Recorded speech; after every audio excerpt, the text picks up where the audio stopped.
Hey everyone! Today we're diving into one of the most intriguing questions from the Monsterverse.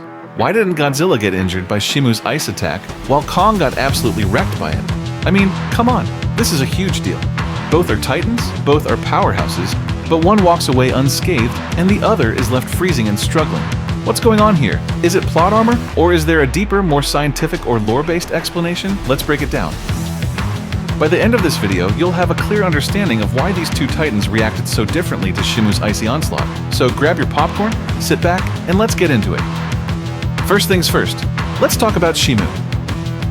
For those who might not know, Shimu is one of the most fearsome titans in the Monsterverse. This icy beast is essentially the polar opposite of Godzilla. While Godzilla thrives on radiation and heat, Shimu is all about cold, ice, and freezing temperatures.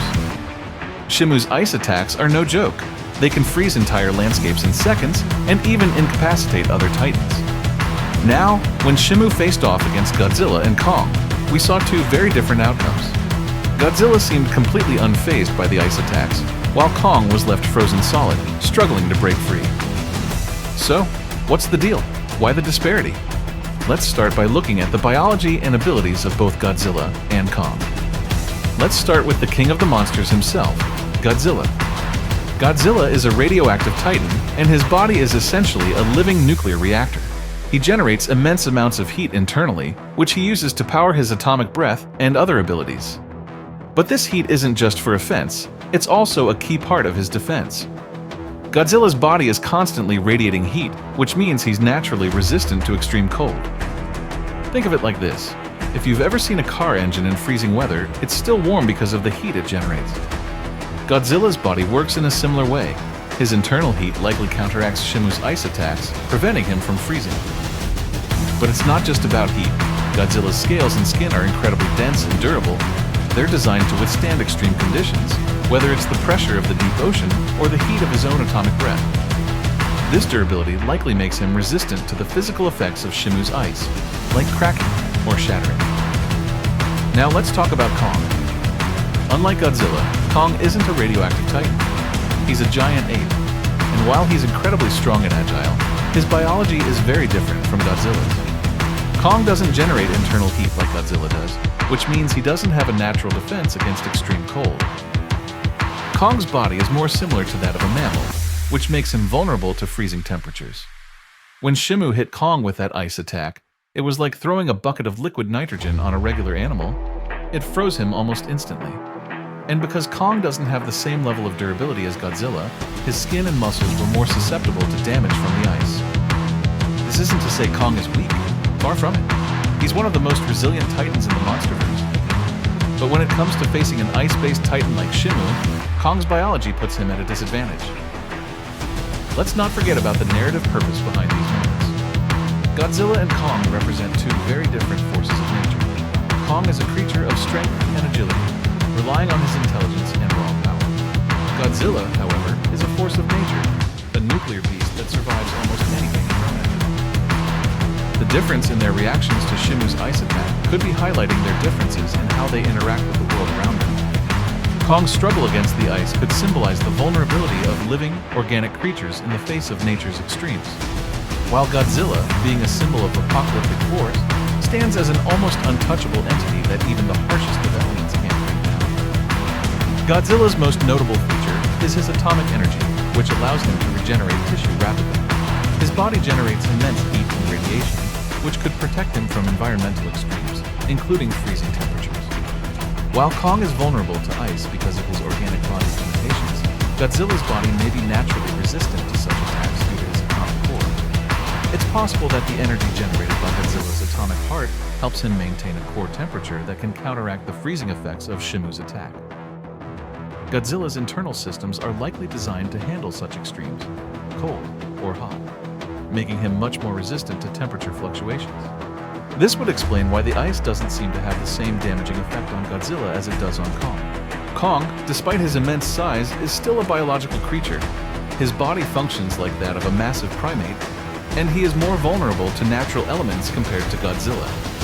Kong's body relies on organic systems, like circulatory, muscular, and nervous systems, which are sensitive to extreme cold, especially when it targets his skin and muscles.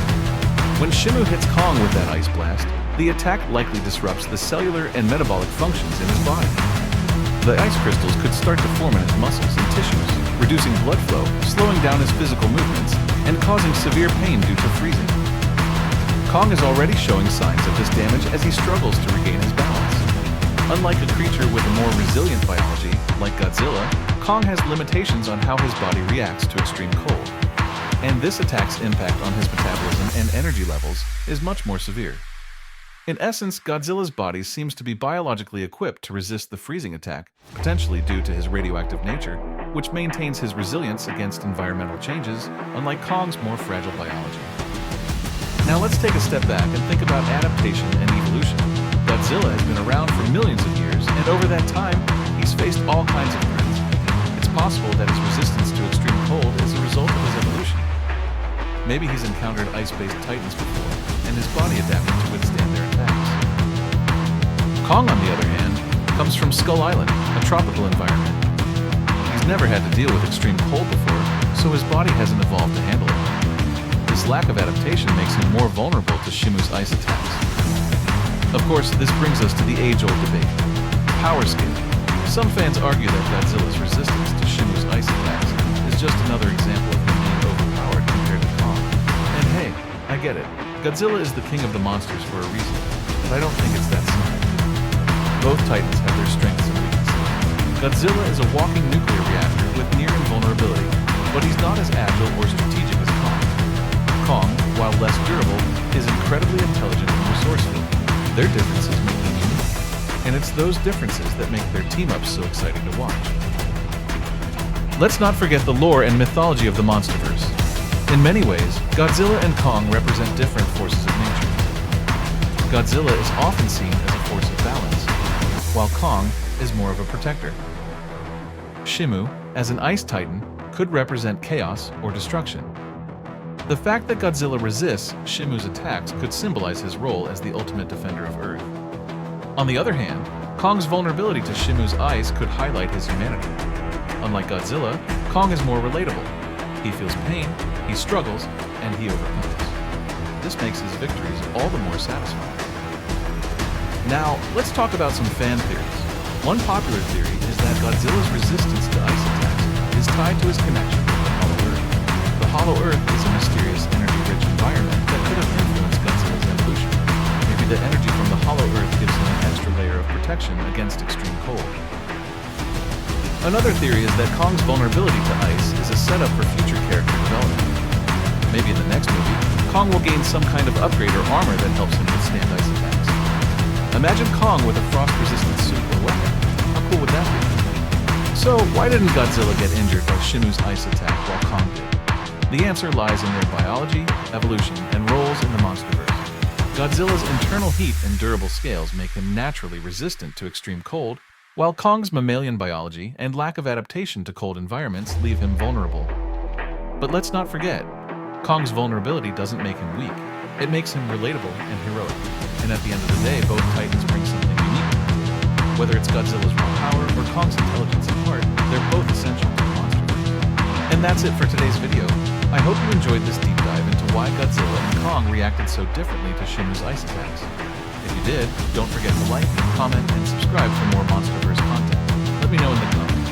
Do you think Kong will get an upgrade to handle ice attacks in the future? Or should he stick to what he does best?